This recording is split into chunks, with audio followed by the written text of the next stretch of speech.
Good morning. আজকে সকালে উঠে চা খাওয়া হয়ে গেছে আমাদের। আর গতকালকে আমি বাজার গিয়েছিলাম, তা বাজার থেকে মাছ এনেছি। হ্যাঁ, মাছ আর ডিম ছিল, ওই ডিম এনেছি। এখন বাজারে একটা জিনিস দেখলাম যেটা তোমাদের সঙ্গে শেয়ার করতে চাই। এখনও পর্যন্ত ইলিশ সেরকম বাজারে ওঠেনি এখানে, কিন্তু পমফ্রেট মাছ উঠছে। পমফ্রেট মাছ যেটা দেখলাম, বড়গুলো নয়, ছোট পমফ্রেট, মানে ধরো এরম সাইজ বা এরম সাইজ, এই পমফ্রেটগুলো উঠছে। সেই পমফ্রেটের দাম বলছে, কালকে যেটা বলছিল, 560 টাকা।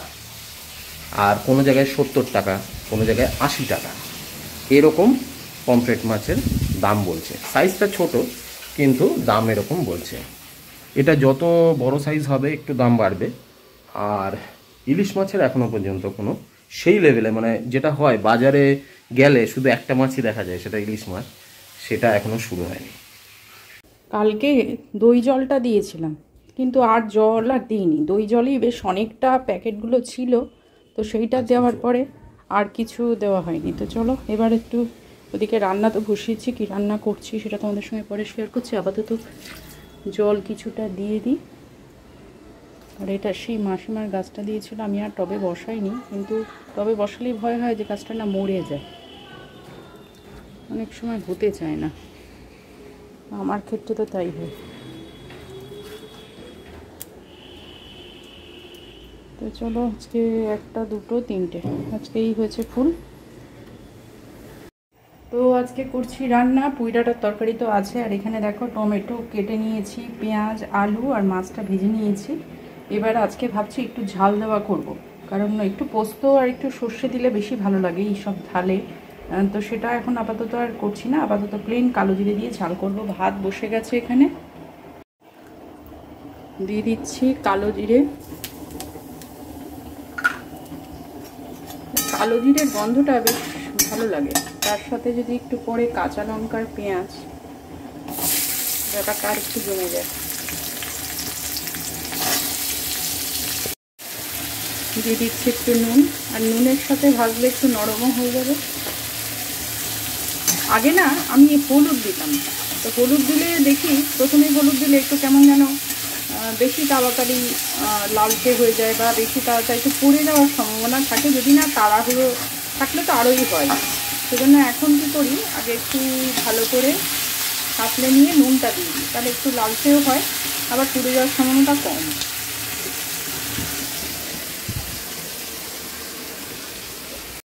ফ্যানগুলো এই সপ্তাহে পরিষ্কার করেছি, তবে পরিষ্কার করলে কি হবে, দেখো আবার যে কি সেই নোংরার অবস্থাটাই হয়ে আসে।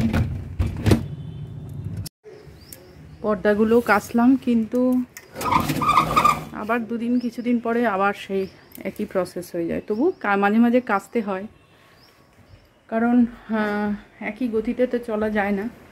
তো কিছুটা কিছুটা করে করাটাই বুদ্ধিমানের কাজ। মানে সব সময় হয়তো এমন হয় যে ঠিক আছে 4-5 মাস পর, 6 মাস পর, প্র্যাকটিক্যালি তাই হয়, 6 মাস পরেই হয়তো কাঁচাটা হয়, কিন্তু সেটা না করে যদি অন্তত 2 মাস অন্তর কেচে দেওয়া হয়, তাহলে এত একদিনে অতটা চাপ পড়ে না।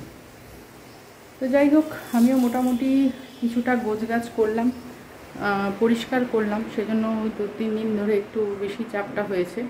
আর তাছাড়া উপায় নেই, আর একা হাতে করলে একটু প্রেশার তো হয় কিছু কিছু ক্ষেত্রে। আর স্যার হেল্প করে, অবশ্যই করে, কিন্তু ব্যস্ততা তো থাকে সেখানেও, অফিসের ব্যাপার আছে, আরও অনেক কিছু ব্যস্ততা আছে। তো চলো এবার রান্নাটা কমপ্লিট করি। দিয়ে দিচ্ছি একটুখানি আদা বাটা, একটু ছিল, তার সঙ্গে একটু লঙ্কাও বেটে রেখেছি, কারণ এই লঙ্কাগুলো যে ঝাল নেইও বলবো না, আবার খুব যে ঝাল আছে সেটাও না, তাই একটু আদার সাথে বাটাই বেটেই নিই। তো এবার একটু আদাটা দিলে না যে কোনো রান্নায় আমার মনে হয় একটা অদ্ভুত টেস্টও আছে।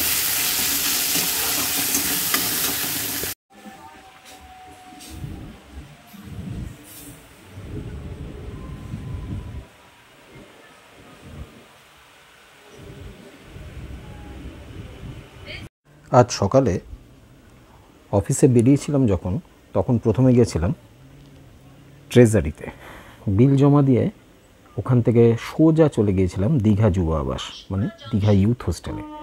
ওখানে কাজটা শুরু হবে বলে প্রায় আজ প্রতিদিনই আমি দীঘায় যাচ্ছি। বিভিন্ন কাজ থাকছে, কোন কাজটা করাতে হবে কোন কাজটা করাতে হবে না, এই কারণে আজকে ফেরার সময়টা ছিল খুব ভালো লাগছিল। তার কারণ হচ্ছে আজকে অনেক দিন বাদে ট্রেনে ফিরছিলাম। চারিদিকটা এই বৃষ্টি আসলে না, অল্প একটু বৃষ্টি পেলেই যেন সব কিছু সবুজ সতেজ হয়ে যায়। আর ট্রেন লাইনের পাশটা, এই জায়গাটা খুব সুন্দর লাগছিল। আজকে একজন বলল ধান বপন করা মানে ধান রোয়া শুরু হয়ে গেছে, তাই তাড়াতাড়ি বাড়ি যেতে হবে তাকে। তার মানে প্ল্যান্টেশন যেটা বলা হয় সেই সময়টা এখন শুরু হয়ে গেছে। অনেক জায়গাতেই ধান বপন চলছে। এই সময় প্রত্যেকেই আশা করে যে আজকে যে জিনিসটা লাগাবে মানে ধানটা যে বপন করবে সেটা তাদের ভবিষ্যৎটাকে অনেক ভালো করে দেবে, মানে ধানের ফসল যেন ভালো হয়। যাই হোক, বেশ ভালো লাগছিল চারিদিকটা।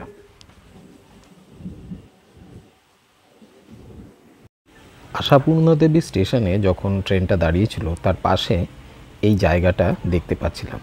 কেউ একজন তার জমিটা ভালো করে চাষ করে চলে গেছে, তার মানে কাজটা সে শুরু করে দিয়েছে। আকাশটা অদ্ভুত সুন্দর লাগছে, দেখো, খানিকটা আলো খানিকটা মেঘ, পরিবেশটা খুব সুন্দর। ঠান্ডা হাওয়া দিচ্ছে, গরমটা অনেকটাই কম, তাই খুব এনজয় করছিলাম আজকে জার্নিটা, ভালো লাগছিল।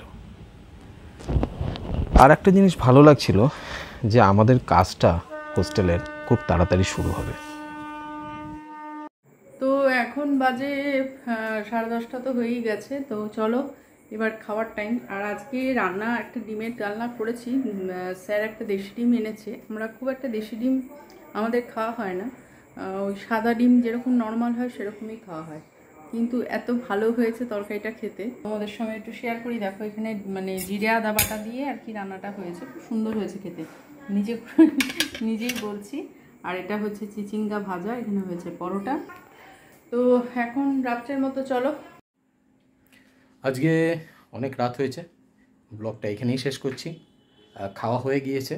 খাওয়ায় কী ছিল মানে ডিনারে কী ছিল সব তো জানো। আর যদি কিছু ভালো লাগে তাহলে লাইক শেয়ার কমেন্টস আর সাবস্ক্রাইব করে দিও, আর একটু শেয়ার করে দিও। Good night.